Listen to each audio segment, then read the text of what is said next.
them or us. It's everybody working together. We're all one big family.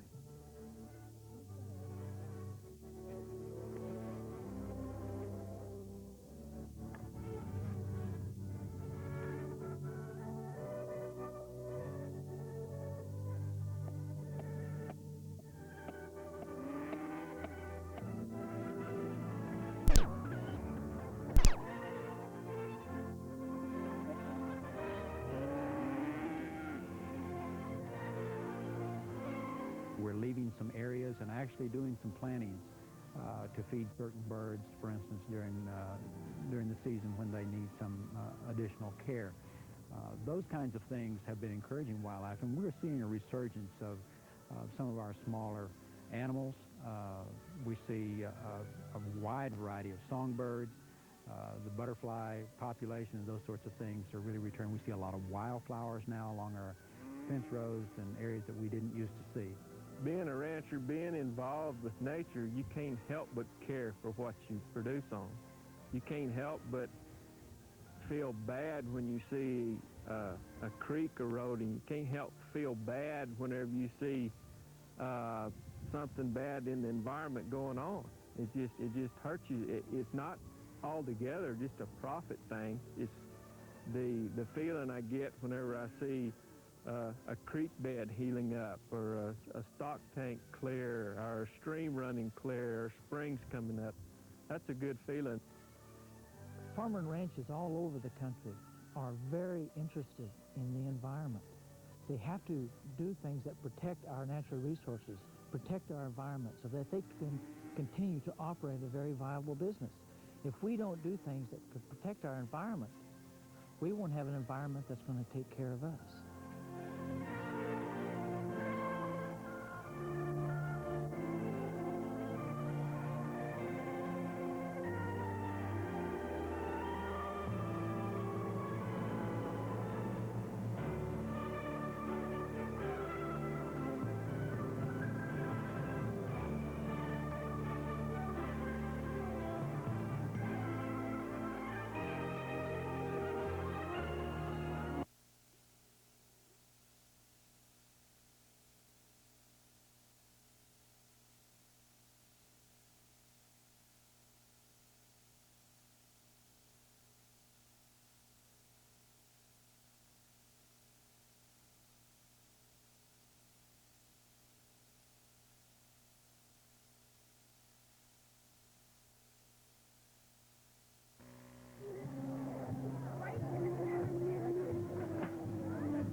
I've just had a phone call that the picture's not clear. I'm going to rewind and start again in our other VCR.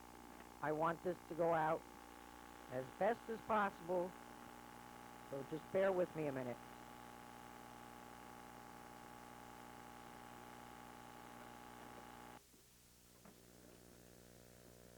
I'm rewinding it, and I'm going to restart it, so just bear with me.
Good evening, parents, and good evening, friends, and relatives, and dignitaries, and most of all, good evening, seniors. It's a distinct honor, and it is more than a pleasure for me to be able to welcome all of you to the graduation ceremony for the Fort Jervis High School class of 1995.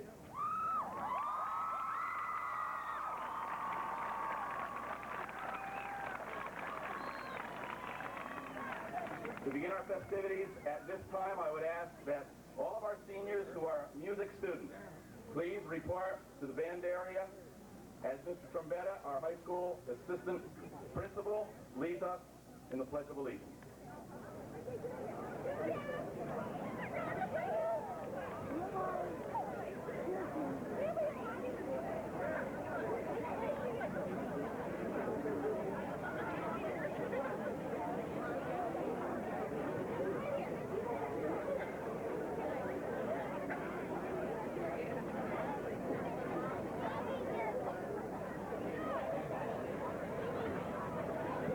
Please stand for the pledge. Pledge allegiance to the flag of the United States of America and to the republic for which it stands, one nation, under God, indivisible, with liberty and justice for all. Please remain standing.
Thank you. You may be seated.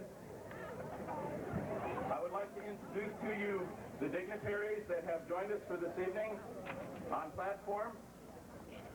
To my right, our three senior class advisors, Mr. William Mason. Next to him, one who had a name change during the course of the year.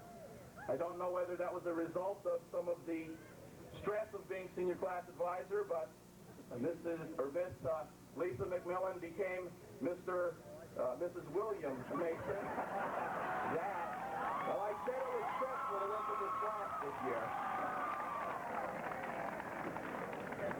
Mrs. Lisa Mason and Miss Candeline Seacrest, our senior class advisors this year. Next to her, a board member, Mr. William Smith, our superintendent of schools, Mr. Patrick Hamill, our Board of Education president, Mr. Robert Hamilton, our Board of Education Vice President, Mr. Michael Bellow. Next to Mr. Bellow, our Assistant Superintendent for Business, Mrs. Carlene Fries, and next to her, Dr. John Conley, our Assistant Superintendent for Instruction.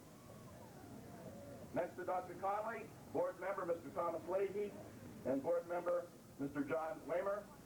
Board Member-elect Mr. Brendan Hess, Board Member-elect Mr. Jack Austin, Board Member Dr. Harrison Murray, Board Member Matthew Zachariah, our Assistant Principal at the high school, Mr. Roy Davis, our other Assistant Principal I just introduced for the pledge, Mr. Louis Trombetta. I would also like to thank each of the teachers, over 20 of them have joined us for this evening's ceremony, who are seated to my right to applaud and show their appreciation. for all of the accomplishments that the students of this 1995 class have brought to the culmination of this evening, known as graduation night. We thank them, we thank the advisors, we thank the administrators, we thank the board members, we thank the parents of this community for all of your hard work and effort to bring this night to this point in time.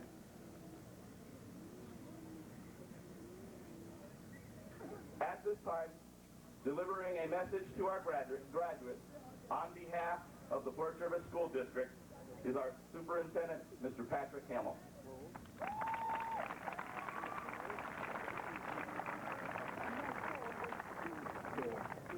I'll attempt to be brief. This evening, the Port Jervis school system celebrates its 126th commencement exercise. It marks the end of one phase of our graduates' lives and the beginning of our next. Each of you are to be congratulated for a job well done. We're here to celebrate on your behalf, your horizons, new expectations. 82% of this graduating class plans on pursuing further education. This gives us something to be proud of. Port Jervis City School District has endeavored to make available numerous opportunities for our students to excel. Scholastic achievements, sports, extracurricular activities, including the arts and drama as well as music. We wish our graduates the best. That they will pursue additional education, that they will be productive and good citizens, and that they will be responsible and caring adults, and that they will be successful in all that they undertake and endeavor, and that they will continue to be lifetime learners. Thank you, and thank this community for all that it has endeavored to provide you and respect your heritage. On a somber note, Orange County recently is losing the services of 3 true friends of education. Port Jervis is indebted in memory of Amy Bull-Christ for 50 years of service to the Orange Ulster County as a teacher administrator and BOCES superintendent. She was the first female BOCES superintendent in the state of New York. She was instrumental in providing programs for special education students. She was an educational visionary in cooperative educational services and in the community college movement. She was the founding father of Orange County Community College. Port Jervis also pays respect in memory of Catherine Simmons, who served the Port Jervis City School Board as a Board of Education member for 15 years, from July of 1963 through June of 1978, and also served the Orange Ulster Board of Education for 15 years. She was truly a friend of education in Port Jervis, Orange County, and a true advocate on behalf of education and children. I ask you for a moment of silence in memory of Amy Bull-Christ and Catherine Simmons.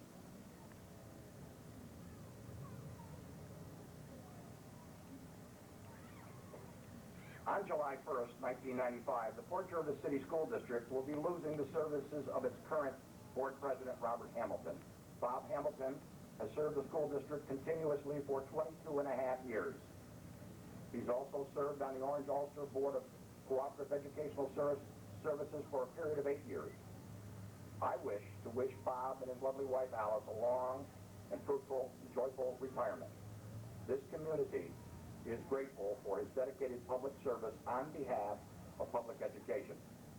And at this time, I'd ask him to stand up, and I'd ask you to applaud 22 and a half years of service.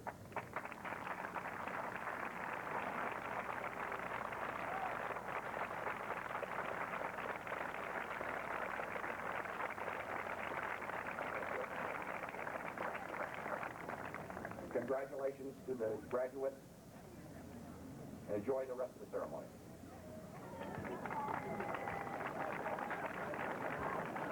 Thank you very much, Mr. Hamill. Ladies and gentlemen, put the ball down, please. Please leave it down. Thank you. Each year, the senior class speakers are selected by their position as well as by their peers.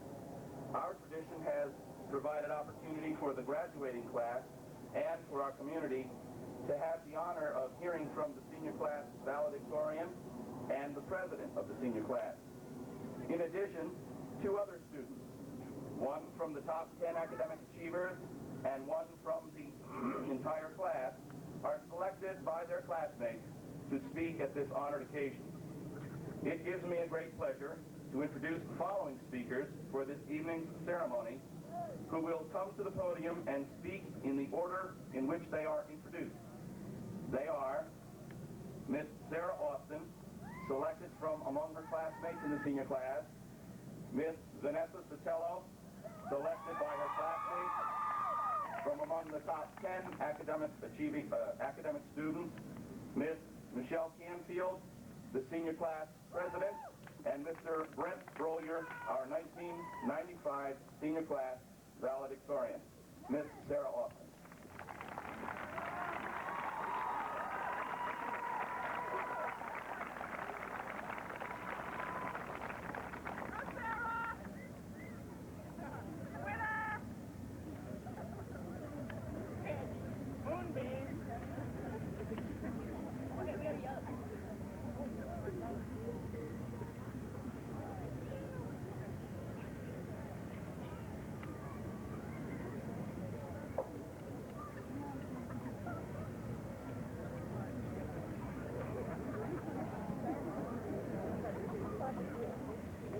I would like to welcome Mr. Hamill, our school board members, Mr. Latini, our administrators, the faculty, families, my fellow graduates, and friends.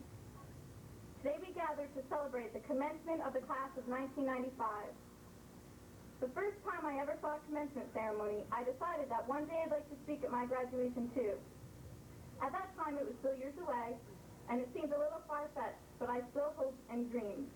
Well, here I am, and I would like to thank the class of 1995 for electing me as your speaker. I am truly honored. You would not believe how hard it is to find a topic that everyone will want to listen to. Quotes, themes, important things, and still keep it short.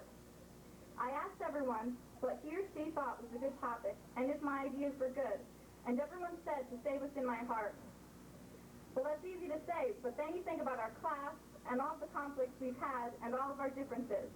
And I felt that there was nothing that I could say that would be a unifying statement that would touch everyone. And then it hit me. I knew exactly what I would speak about. I'm going to speak about the cliques, the creativity, the friendships, the common bonds we share as a result of gaining our secondary education, and most importantly, I will speak about the class of 95.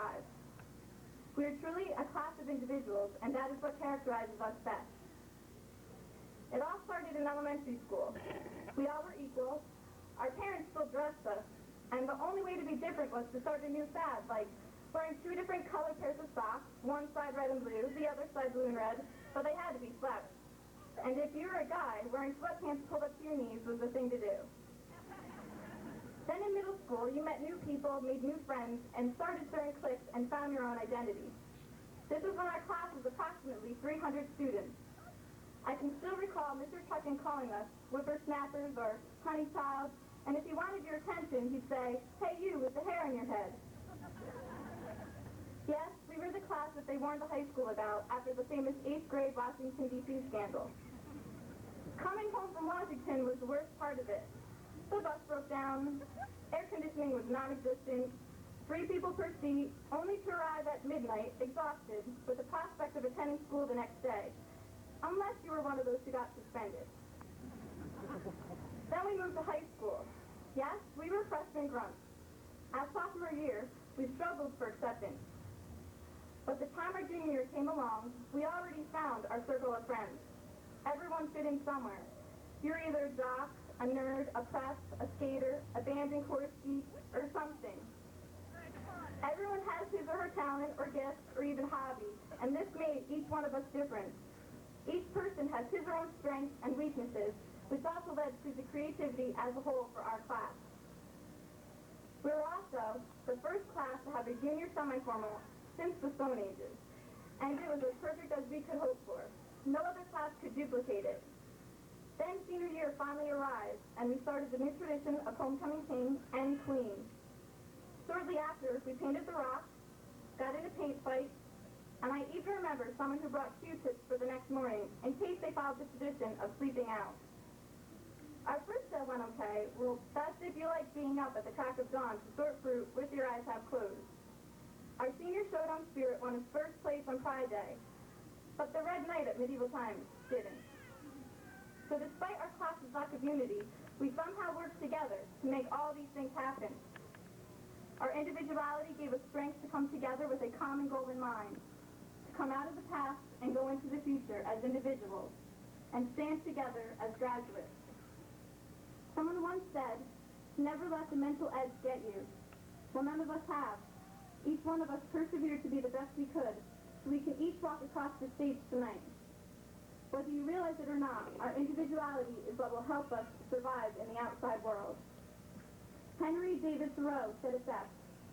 If a man does not keep pace with his companions, perhaps it is because he hears a different drummer.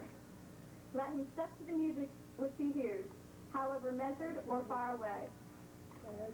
So as some of us finish our 4-year plan, while others finish their 5, let us not forget the good times, such as the games, the parties, the chorus and band trips to the park, the hot stuffy review classes for our finals, the bonfire, the prom, and other times. Let us also not forget the difficult times that have strengthened us, such as our many class conflicts, personal conflicts, and the loss of dear friends who are no longer with us.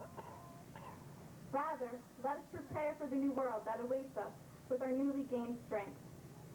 The world where we won't hear the words, "Do thine own self be true," from Miss Manfredo's class, where honesty is the best policy. Or, "Is everybody happy?" Courtesy of Mr. Pacer, or class, we've all done for today, as uttered by Mr. Birmingham. The past is but the beginning of a beginning, and all that is and has been is but the twilight of the dawn. So remember, you are important, and as long as you have hope, dreams, and a direction, you will succeed. Never be afraid to be different, because as long as you are true to yourself and those you love, you will be happy, and everything will fall into place. So as I go, know that what you do as an individual can make all the difference. Here I stand. I can do no other. God help me.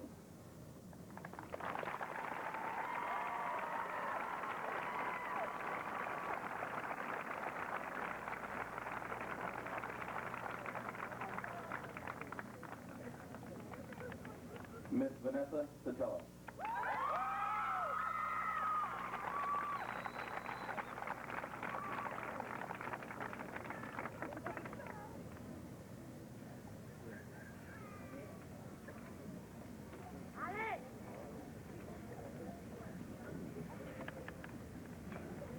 Good evening, ladies and gentlemen, and the graduating class of 1995. Tonight we are gathered here in recognition of the completion of our high school career. We are here to honor our achievements and the perseverance that brought us together tonight. At this moment, each one of us is partaking in a personal success.